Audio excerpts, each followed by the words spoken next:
Girl, she just lives her life, girl. I And these have two invested in a new mic. Thank you to my know more about fiance. Jam and her little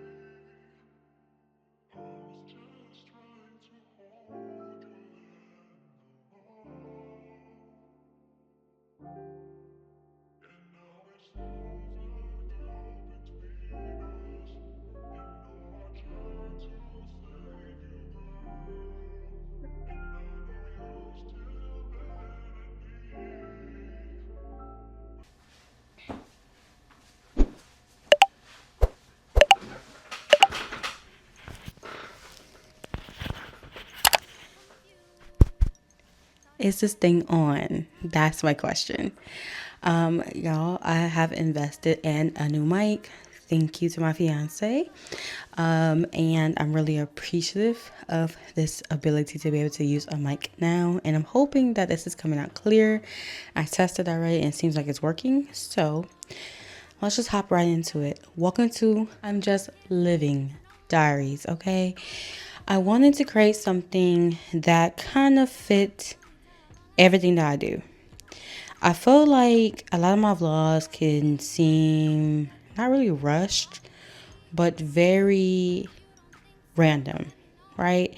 I'm doing a book haul, or I'm cleaning, or I'm cooking, or I'm running, I'm working out, I'm doing art, I'm painting, I'm decorating.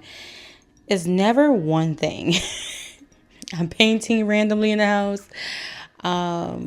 And it's because I don't do one thing. I am a girl of many, many talents. Thank you. Thank you, God. Thank you. Okay.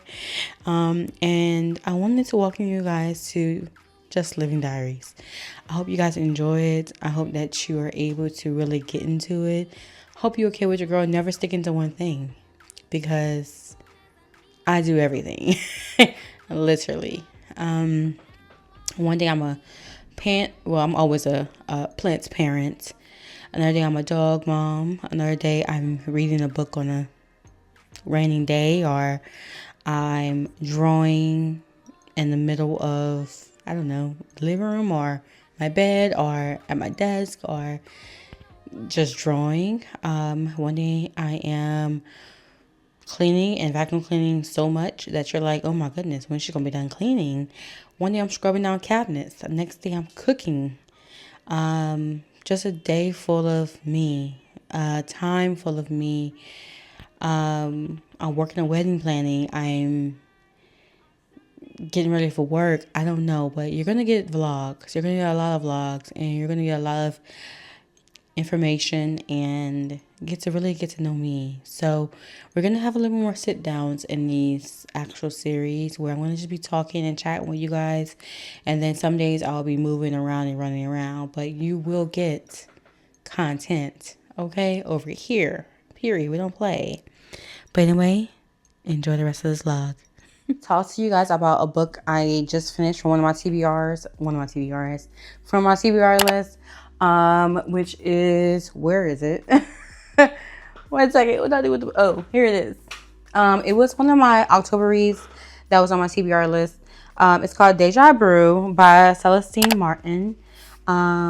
It was a really, really good book, y'all. This book was so enchanting. It was so romantic. It surprised me, to be honest.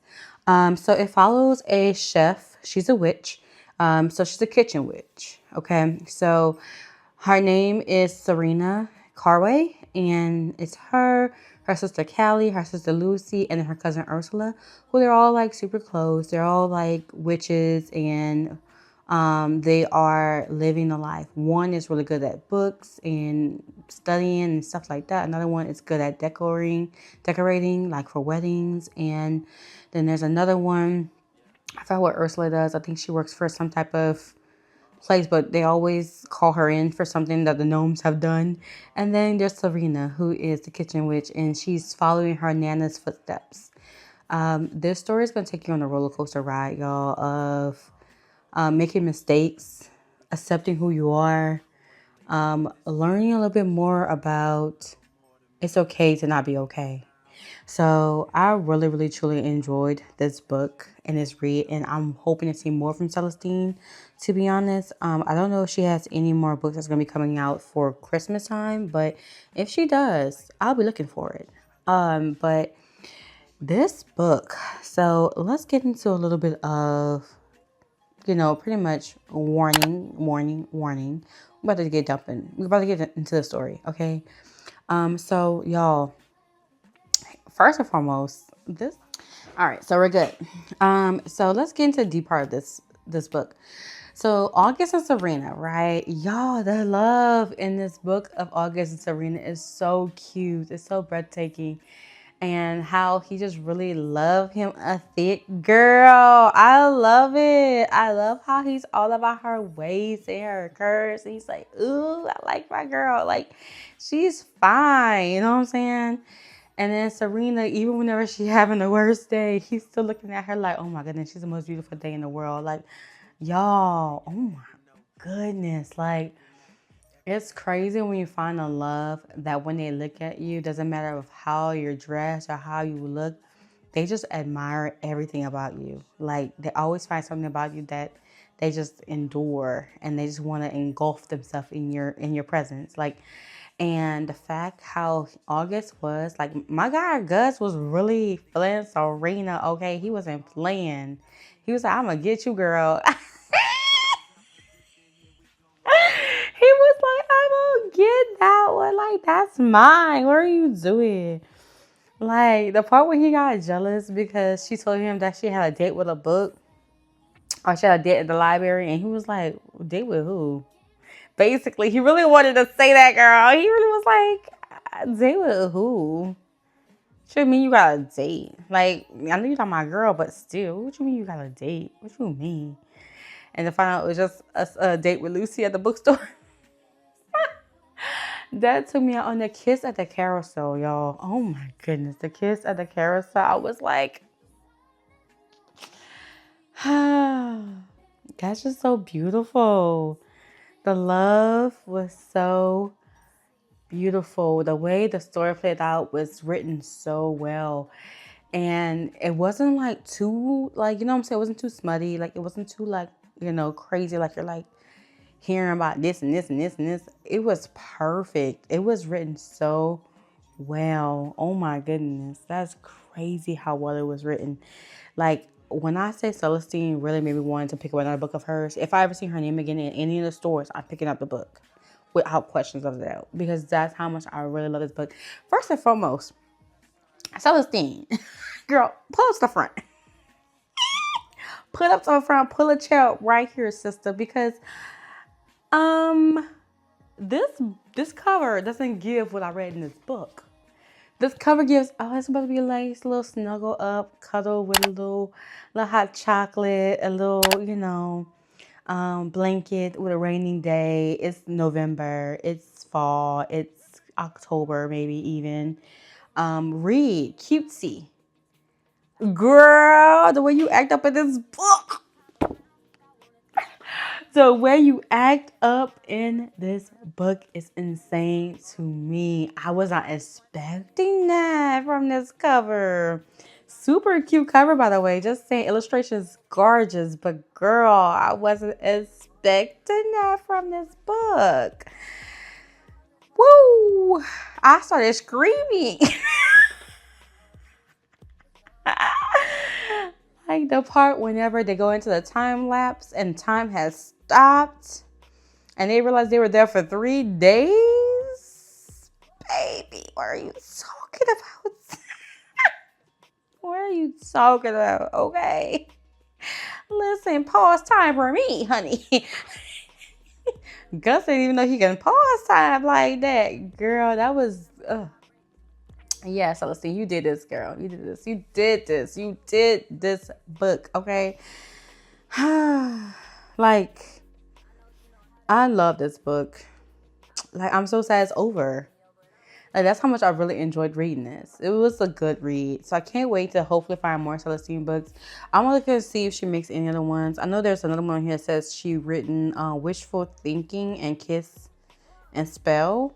So I may look into those, but I'm super excited to read more of her books. So y'all, if I have not picked up this, if y'all still looking for a book to read in November, I feel like it still fits the theme a little bit because it does go into November and December and New Year's. So you could probably still get into a good little book. And it does portray in October. It's very kind of, in a way, it's your southern version, not even southern version. Scratch that.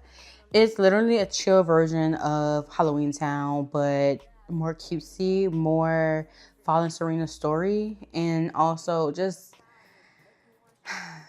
when life gives you lemon, make lemonade. And this girl made all kind of lemonade. Her and Gus did.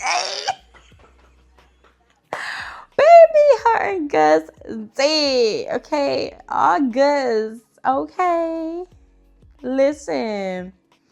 Good time, Gus. Sorry. I was like, I really enjoyed this book. But anyway, I hope y'all guys pick up Deja Brew in your next book TBR. Okay, so in the last part of the vlog, we talked about Deja Brew. This was such a good book that I wanted to go ahead and read the next book, which I already finished the next book of my TBR, which is My Sister, the Serial Killer by Oyinkan. And I may be pronouncing it completely incorrect, but this is the book. Such a nice looking book. Like, the cover's pretty, everything is a vibe. It's for a fact a vibe. So this story follows Kurude and Oyola, and I maybe pronounced those both incorrectly. But Kurude is a doctor. Well, not a doctor, she's a nurse. Yola is not, she doesn't have an occupation, girl. She just lives her life, girl. And these two sisters honestly takes you on a full storyline. And the story is very interesting. It goes kind of like back and forth throughout the book. So you may get the present, you get a little bit of the past, explain why the present went the way it went. You get a little bit of the future, very slightly, but not fully, just enough for you to understand like what's happening in the story. So I feel like the writer did a great job explaining that. And of course, I really love the fact of how it began. It began completely on the top of the honestly the highest part of the book. To be honest, it started off real quick, baby. It told you what's up ASAP. So as you open the book, you're like, oh, we getting right into it. Yes, you got right into the story. So if you're looking for something that's really good and thrilling and quick and cute to read, in the same sense, you learn about family ties and a little bit of the dark side of some of the family ties and all that stuff, you should check out this book. Now, if you have read this book, let's go into the spoiler alerts, because of course we need to talk about exactly how good this story really is. So, now, Ayola, of course, y'all know the girl is very happy, cheerful, all that stuff, super cute. Love it. She obviously is that girl, okay? Wherein, Karude, she is pretty much always on her stuff, up and cute. She keeps things very nice and organized, baby. If she's seeing what I have going on back here for a wedding planning right now, she probably will clean it up within the next 10 seconds. A little bit OCD, possibly. I don't know, but not 100%. She may just love her space clean. That's perfectly fine. I'm that type of person. Sometimes I'm not. Today, obviously, we got a lot of stuff going on behind me, but we ain't gonna talk about that right now. Now, Kurude, in her relationship with the people that she has at her job, obviously is very strict. She's a very strict worker. She sticks to what she has to do. She tries to do everything to the best of her knowledge. And then also, not only that, she has this nice little love interest, which she's actually in love with someone, but not technically he's in love with her. If you already know who I'm talking about, that's of course Tade. And her and Tade has this nice little cute relationship going on. But then when he meets Ayola, y'all, I was so irritated how this went with this relationship. And the reason why I was sorry, beat the book, because I really love this book. But the reason why I was so irritated about how this went was because I'm like, all this attention Ayola is getting, what about my girl? Like, Karude really deserved her love interest. Where is it? And that's why I was wondering what was going on. Because at the end of the story, if y'all know how it ended, what? What do you mean? She looks down at the man, she smiles, and the man looks back up at her and smiles back. Who is this man? I was thinking it was Mutar, y'all. I think that's how you pronounce his name, Mutar. Let me see, hold on. I may not be pronounced anyway, but I'm gonna call him Mr. M. This storyline, of course, y'all know it's from Lagos. Am I pronouncing correctly as well, child? I'm so sorry, y'all. I am American. Uh, sad. Late to say. I'm American, y'all. No, my English ain't that good either. But Mutar, Muhtar. If everyone's talking about the guy who from the coma, right? I was wondering if that's who was at the end of the story because I know that she ends up burning his number at the end. But then for her to say that there's this man at the door and that nobody knew who he was, and she comes down and obviously she smiles and he smiles back. Who else could be but Mutar? He found out where she lived. He decided to go and find her because obviously they had a connection, right? So I felt like being that she didn't reach out to him and he didn't reach out to her, I was like, okay, at some point he was like, "Trick it, I'm gonna go and visit her and check on her." That's what I'm thinking happened. But this story was really good, y'all. I really enjoyed it. I didn't really care for how it ended, but in a way, it ended in a good way, but also it ended in a very dry way. Like, I really wish it had more to the story of how it ended. Like, give my girl Kura that little love interest, but I guess I get it too, because the ending was pretty much the love of two sisters was enough for her. She didn't need nothing else. She was looking for nothing else. She was happy for what she got, right? So that's what I'm getting from that book. But yes, y'all, this was a good book, a good read. If you have not, like I said, read this yet and you decided to get into this storyline, of course, follows two Lagos girls. And they are just a delight to listen and read and get into. And honestly, the storyline is very good. And I'm hoping there's a part two, so I can figure out what was the last part of it. Yes. Okay, lovies. So the last couple of times we've been talking about books I've read, and we went over two different books: Deja Vu, My Sister, the Serial Killer, and then of course this one here, which I not too long ago finished, is Pet. So if you have not read Pet yet, I would say before you read Pet, you have to read the first book, which is Bitter. Okay. Bitter's story takes you on the roller coaster ride of this girl who was given away by her parents. She goes into the foster care system, but then she gets picked up by a school that is super, super dope. Her art skills is amazing, and she has talent, right? As time goes on, Bitter and her best friend, who she totally super close to for a very throughout this storyline, is a super cute friendship. That book there kind of really takes you throughout that whole life of Bitter, her background, why she is the way she is, why she goes to certain people, why she decided to do what she does. And then you kind of go into Pet. When you get to Pet, you start to hear about the storyline of Bitter, and then you kind of see where Bitter finds romance, and now she has a kid. Her kid is what this story is about. Okay, so this here follows back. We're back into Lucille, and it's about Jam. Jam is Bitter's daughter. So spoiler alert if you have not read Bitter. Okay, so read Bitter first. Jam is Bitter's daughter. Jam is so cute. She communicates in her own way. She does sign language, and throughout the book it tells you the sign language. She's doing sign language, but at the same time you're able to read what she's saying from that, and everyone around her loves her. They learn how to do it as well, so they can communicate with her just the same way. Every now and then she voices, not all the time, but when she does voice, it's very surprising to people because if she's voicing, she trusts us and she loves you. So Jam kind of ends up in the same situation as Bitter. She meets someone that's created through Bitter's painting, and it comes to life. So when this painting comes to life, it obviously wants to destroy. It wants to get rid of it. And this storyline takes you on a roller coaster of not only trusting, but also finding ways to not only pretty much listen to your kids as well, have an open ear to your kids. It also helps them. It also helps in the story of creating support and networking throughout the relationships here. Also noticing that not all people are good people, right? So it takes you on that ride. Now, I'm going to dig a little deeper into the story a little bit now because, of course, I just wanted to make sure to give you the understanding of what the storyline is.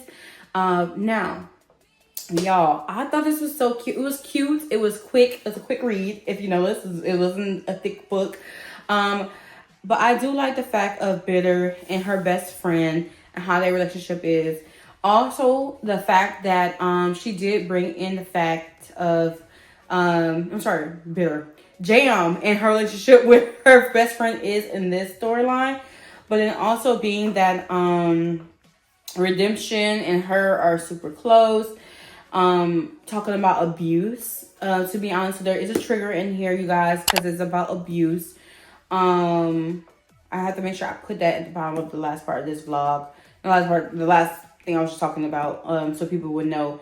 It talks about abuse and domestic violence between, of course, the uncle and the child, and how she couldn't believe there was actually a monster. How she didn't believe that the child was actually being harmed by him, because the child was always super happy. It was just like that family just seemed so normal and so regular. It's hard to see when things are going left. But Redemption being a kid who was strong enough to speak out about what was happening and talking to his parents about it, and then not believe him for a while, that really hurt him as well. And then being that the wife knew about it as well. And I think the wife, of course, they deemed her as a monster as well. But I also thought about the wife, her storyline, right? So if he was doing it to kids before, I'm wondering what he was doing to her as well. Even though she wouldn't say anything, it could be a lot of manipulation going on there in that relationship. Of course, we don't know that part of the story. But I thought that was really interesting. And being that her blood, Jam's blood, is the same thing that Bitter does, I'm not surprised. And I do love the fact that they kept the love story between Bitter and oh my goodness, my brain just froze for a little bit. Hold on. 1 second, y'all. I'm sorry. I don't know why my brain just froze. Oh, Aloy. I love that she kept that love story going. That was so cute. And it's, what's so crazy too, because Bitter, of course, had a relationship before Aloy came around, and now they're together and they stuck together even after all the situation, and they're like in love, and now they have a kid. I thought that was so cute. I was so happy, like happy ending, right? But at the same time, it's like Jam, it's like just like her mom, stubborn. Okay, that's very true. She is stubborn like her mom. And she was like, nah, y'all don't hear me? Cool. I'm going to protect my friend on my own. I don't need y'all help. Then she felt bad what she did. Of course, you guys, we read how she felt very emotional about not listening to her parents and lying to them, because she never lied before. She always was very honest with her parents. But at the same sense, y'all, I do believe that the way that this went was really good. I did enjoy this little story about Jam, and how it ended was good too, because of course Pet could have taken out the uncle, but instead of taking him out, of course Jam fought back for it not to happen, and Pet listened. So I did like how this storyline was a little bit different from the last one, where we had so much disaster happen and Bitter was blamed for so much disaster, and it really wasn't her fault, but I do like that the storyline was different in how it ended. I'm hoping that there's another storyline to this. I'm wanting to continue, because if I remember correctly, Pet didn't go back into the poster. He didn't go back into the frame, whatever, or she didn't go back into the frame. If I'm correct, she's still living out there somewhere. So I want to know what happened next after this. Now that people notice that monsters still exist in Lucille, how are they going to do it now? What's going to happen next? Are they going to start digging a little bit deeper? Are they going to kind of pay attention? Because the person, honestly, right, the uncle was the angel. He was one of the angels in the fact that he was one of the angels is crazy, right? So now he was deemed as one of the angels, and to find out that he really wasn't is insane. But yeah, I'm hoping that we can really get deeper again into the storyline, because I really love this little story. Either way, if even not, every time I see this artist's name, like this writer's name on the book, y'all, I'm gonna read it, because now that I know I love her stories, I want to read more. I'm sorry, their stories. I want to read more, because of course, you know, if you don't know, this writer goes by they or them. They don't go by he or she or whatever. So I want to read more of their stories and get into it, and hope we can find more, because their stories are so good. Their books are good. Their books are good. So anyway, guys, if you have not picked up this book yet, please pick up this story, and get to know more about Bitter and Aloy. Get to know more about Jam and her little love there, her and Redemption, and how they protect Lucille. It's a story, to be honestly, to go down a beautiful path with. Start off with Bitter, read Pet, and then tell me what your thoughts are in the comments. Come back to this, because I want to know what your thoughts are about both books. Yeah. See y'all in the next vlog. Thank you for watching. Bye, lovies.